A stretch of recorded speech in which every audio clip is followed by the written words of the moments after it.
When I finished school, I was completely lost, and by school I mean middle school, but I went ahead and finished high school anyway, and I had no ambition. I didn't know what I wanted to do. I did everything from I shucked oysters, I was a hostess, I was a bartender, I was a waitress, I painted houses, I sold vacuum cleaners. I had no idea.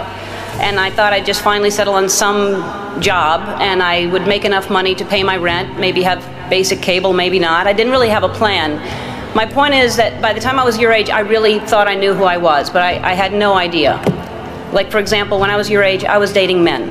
So what I'm saying is, when you're older, most of you will be gay. Anyway, I had no idea what I wanted to do with my life, and the way I ended up on this path was from a very tragic event. I was maybe 19, and my girlfriend at the time was killed in a car accident. And I passed the accident, and I didn't know it was her, and I kept going. And I found out shortly after that it was her. And I was living in a basement apartment. I had no money. I had no heat, no air. I had a mattress on the floor, and the apartment was infested with fleas. And I was soul searching. I was like, why is she suddenly gone and there are fleas here? I don't understand. There must be a purpose, and wouldn't it be so convenient if we could just pick up the phone and call God and ask these questions? And I started writing, and what poured out of me was an imaginary conversation with God, which was one-sided. And I finished writing it, and I looked at it and I said to myself, and I hadn't even been doing stand-up ever. There was no club in town. I said, I'm going to do this on The Tonight Show with Johnny Carson. At the time, he was the king. And I'm going to be the first woman in the history of the show to be called over to sit down. And several years later, I was the first woman in the history of the show, and only woman in the history of the show, to sit down because of that phone conversation with God that I wrote. And I started this path of stand-up, and it was successful and it was great, but it was hard because I was trying to please everybody, and I had this secret that I was keeping, that I was gay, and I thought if people found out, they wouldn't like me, they wouldn't laugh at me. Then my career turned into, I got my own sitcom, and that was very successful, another level of success, and I thought, what if they find out I'm gay, then they'll never watch. And this was a long time ago. This was when we just had white presidents. But anyway, this was many years ago. And I finally decided that I was living with so much shame and so much fear that I just couldn't live that way anymore. And I decided to come out and make it creative, and my character would come out at the same time. And it wasn't to make a political statement, it wasn't to do anything other than to free myself up from this heaviness that I was carrying around, and I just wanted to be honest. And I thought, what's the worst that can happen? I can lose my career. I did. I lost my career. I got the show was canceled after 6 years without even telling me. I read it in the paper. The phone didn't ring for 3 years. I had no offers. Nobody wanted to touch me at all.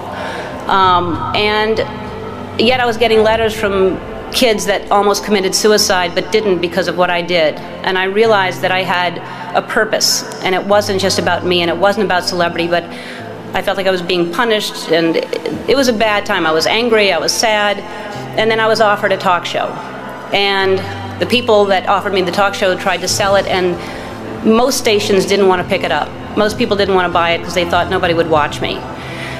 And really, when I look back on it, I wouldn't change a thing. I mean, it was so important for me to lose everything because I found out what the most important thing is to be true to yourself. And ultimately, that's what's gotten me to this place. I don't live in fear. I'm free. I have no secrets, and I know I'll always be okay because no matter what, I know who I am. So, in conclusion, when I was younger, I thought success was something different. I thought, when I grow up, I want to be famous. I want to be a star. I want to be in movies. When I grow up, I want to see the world, drive nice cars. I want to have groupies, to quote the Pussycat Dolls. How many people thought it was boobies, by the way? It's not, it's groupies. But my idea of success is different today, and as you grow, you'll realize definition of success changes. For many of you, today, success is being able to hold down 20 shots of tequila. For me, the most important thing in your life is to live your life with integrity and not to give in to peer pressure to try to be something that you're not. To live your life as an honest and compassionate person, to contribute in some way. So to conclude my conclusion, follow your passion, stay true to yourself, never follow someone else's path unless you're in the woods and you're lost and you see a path, then by all means you should follow that. Don't give advice, it'll come back and bite you when they ask. Don't take anyone's advice.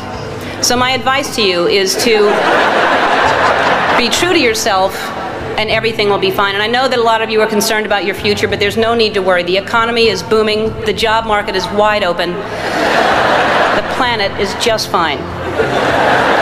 It's going to be great. You've already survived a hurricane. What else can happen to you? And as I mentioned before, some of the most devastating things that happen to you will teach you the most. And now you know the right questions to ask for your first job interview, like, is it above sea level? So to conclude my conclusion that I previously concluded in the common cement speech, I guess what I'm trying to say is life is like one big Mardi Gras. But instead of showing your boobs, show people your brain. And if they like what they see, you'll have more beads than you know what to do with. And you'll be drunk most of the time. So to the Katrina class of 2009, I say congratulations, and if you don't remember a thing I said today, remember this. You're gonna be okay. Dum, doo-doom, doom, doom. Just dance.